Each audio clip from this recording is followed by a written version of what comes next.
የአማራ ፋኖ ብሔራዊ ኃይል በሸዋ ቀጠና የሚገኘው የኢንጂነር ደሳለኝ ሲያስብ ሸዋ ፋኖዎችና የመከታማሙ ፋኖዎች በጥምረት ከባድ ኪሳራን ባገዛዙ ጦር ላይ ማድረሳቸው ሰምቷል። ይህም ታዲያ በተለይ ለ4 ኪሎ ሽማምንቶች ከባድ መርዶ መሆኑን የተነገረው ተጨማሪ መረጃ አለን፣ በዝርዝር ታደምጡታላችሁ። በጎጃም ቀጠና ከሰሞኑ ከባድ ትንቅንቅ ሲያደርጉ የነበሩትን የደጋዳሞትና የአካባቢ ፋኖችን ሲመራ የነበረው ሻለቃ ዝናቡ ልንገረው መግለጫ ሰጥቷል።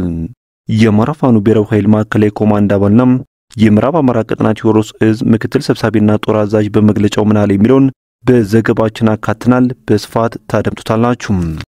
በወሎ ቀጠና አንድ ያገዛዙ ወታደራዊ አዛዥ ወደ ላይ መሸኘቱ ሲነገርም ይህን ተከትሎም አገዛዙ በርካታ የሞርተር ጥቃት ወደ ንጹሃን ሰዎች እየተኮሰ ሲሆን እስካሁን ባለው መረጃ መሰረትም አንድ ባልና ሚስት ክፉኛ መጎዳታቸውና ቤታቸው መውደሙን ሰምተናል፣ በዝርዝር እንመለከተዋለን። ሰላም ጤና ይስጥልን። የተከበራችሁና የተወደዳችሁ የአፍላ ሚዲያ ቤተሰቦች እንደምን ቆያችሁ? ክቡራን ቤተሰቦች በዚህ መረጃ ጊዜ ቀደም ሲል ባርስቱ ያስደመጥናችሁን ዜናዎች እንዲሁም ሌሎች መረጃዎችን በዝርዝር ወደ እናንተ እናደርሳለን። እናንተም ቻናሉን ሰብስክራይብ እንዲሁም ቪዲዮ ላይክ እና ሼር እንድታደርጉ በትህትና እየጠየቅን በቀጥታ ወደ ዝርዝር መረጃዎች አለፍን። አብራችሁን ቆዩ። የአማራ ፋኖ ብሔራዊ ኃይል በሸዋ ቀጠና የሚገኘው የኢንጂነር ደሳለኝ ሲያስብ ሸዋ ፋኖዎችና የመከታማሙ ፋኖዎች በጥምረት ከባድ ኪሳራን ባገዛዙ ጦር ላይ ማድረሳቸው ሰምቷል። በአማራ ፋኖ ብሔራዊ ኃይል ደቡብ አማራ ቀጠና አሳምነው እዝ አጼ ዘርዓ ያዕቆብ አንደኛ ኮርና ከሸዋ ጠቅላይ ግዛት ከራስ አበበ አረጋዊ ክፍለ ጦር አልሻ ሻለቃ ጋር በጥምር በተወሰደ አውደ ውጊያም ያገዛዙ ሰራዊት አይቀጡ ቅጣት ተቀጥቷል ሲል ነው የፋኖ አመራሩ ይገልጻል። ትናንት ማለትም ጥቅምት 16 2018 ዓ.ም ያገዛዙ ኃይል የፋኖም ክምችት አለ ወደ ተባለበት ቦታ እንቅስቃሴ አድርጎም ለማፈን በሚል ተስፋ ይዞ በሶስት አቅጣጫ በመተና እንዲሁም 101ኛ አየር ወለድ ኮማንዶ አባላትን ብዛት ያለው ሚኒሻን በነዋሪና በይሎ በኩል ከመራ ቤት የተነሳው ደግሞ ባፈሰስ በርካታ ቆርጦቆላውን ከጀማ ተነስቶ በአንደኛው ግንባር ከለሚ ወርዶ ወደ ጀማ በይሎ አቅጣጫ ያለውን ኃይል ይዞ በመንቀሳቀስ የነበረው የአገዛዙ ሰራዊት ያሰበው ኦፕሬሽን በጥምር ጦር ዳገቱ ነውበት ሳይሳቀ የቀረበት የነበር ሲሆን ይበንድ እንዳለም ያገዛዙ ሰራዊት አይደለም በሶስት አቅጣጫ ይቅርና በ44 አቅጣጫ ቢመጣም ባናፍሱ ተከትክቶ ከመለስ አልዳነም ነው የተባለው። በዚሁ ቂያም ብዛት ያለው ሙትና ቁስለኛ በመያዝ በመጣበት እንዲመለስ ትልቅ ኦፕሬሽን በፋኖ ተሰርቷል። በመሆኑም ጥምር ጦሩ ማለትም የአጼ ዘርዓ ያዕቆብ አንደኛ ኮርና ከሸዋ ጠቅላይ ግዛት እዝ ከራስ አበበ አረጋዊ ክፍለ ጦር አልሻ ሻለቃ ጋር በመሆን በተወሰደበት እርምጃም እንዳይሆን ተደርጎ የተመታ ሲሆን ውጊያው ከጠዋቱ ጀምሮ እስካሁን ድረስ የቀጠለ መሆኑም በአሳምነው አናብስቶች ይህ ጠላት እንዳመጣጡ እየተመከተና አይቀጡ ቅጣት እየተቀጣ ይገኛል ሲል መረጃውን ያደርሰን የአማራ ፋኖ ብሔራዊ ኃይል ደቡብ አማራ ቀጠና አሳምነው እዝ የአጼ ዘርዓ ያዕቆብ አንደኛ ኮር ህዝብ ግንኙነት ኃላፊው ፋኖ አማረ ታዘዘ ነው። በሌላ በኩል ያገዛዙ ሰራዊት ንጹሃን ኢላማ ባደረገ የከባድ መሳሪያ ጭፍጨፋው በሰው ህይወትና ንብረት ላይ ጉዳት ማድረሱን ቀጥሏል። በዚህ በ3 ቀን ውስጥ በተደረገ ጦርነት ቤተ አማራ ኮር ጽናት ክፍለ ጦር ያገዙን የሻለቃ ምክትል አዛዥ ወደማይቀረው ቤቱ መሸኘቱን ምንጮች ገልጸዋል። ከዚህ ቀደም ሐሙሲት በተባለ ቦታ መራር በተለይ የተመታው የብልጽግና ተከፋይ ሰራዊት በርካቶች ሙትና ቁስለኛ ሲሆኑበት ምክትል አዛዡ ቁስለኛ ሆኖ ወደ ሕክምና በፓትሮል የተወሰደ ቢሆንም በትናንትናው ዕለት የተከፋይነት ተግባሩን ተሰናብቶም ወደ ሲኦል ገስግሷል ነው የተባለው። ይህ የመረረ ፋኖ በትር ያበሳጨው ያገዛዙ ሰራዊት ንጹሃን ለማድረግ ከረፋዱ ጀምሮ ይህ ዜና አየር ላይ እስከዋለበት ጊዜ ድረስ የሞርተር ድብደባ በንጹሃን ላይ ሲፈጽም ተስተውሏል።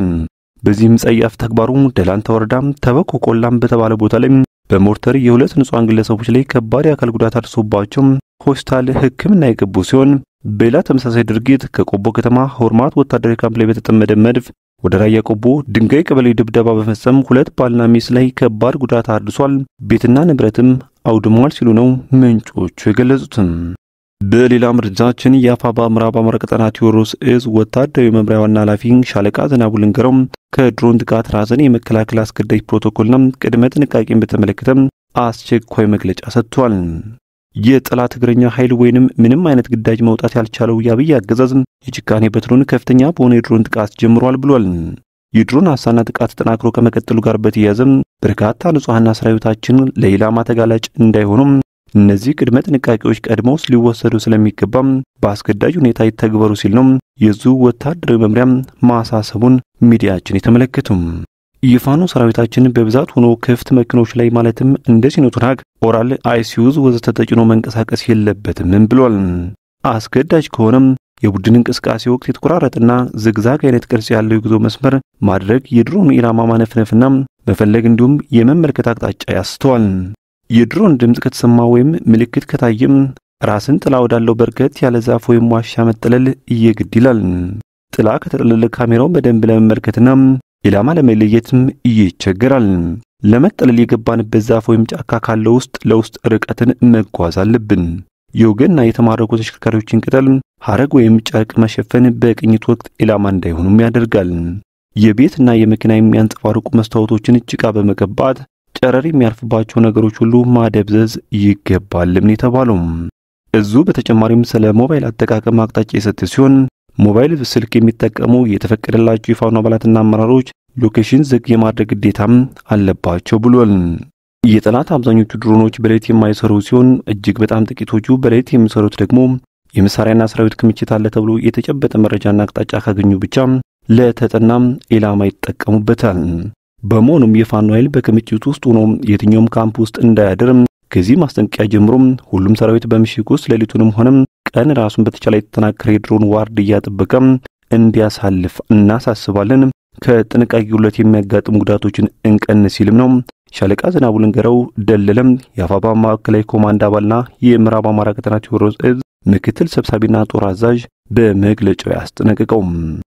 የተከበራችሁ ቤተሰቦች ከአፍላ ሚዲያ ለሰዓቱ የነበሩን መረጃዎች እነኝን ይመስሉ ነበር። በቀጣይ በሌሎች ዜናዎች እንዲሁም ጥቆሞች እስከምንገናኝ በያላችሁበት የዓለም ጫፍ በሰላም ቆዩኝ።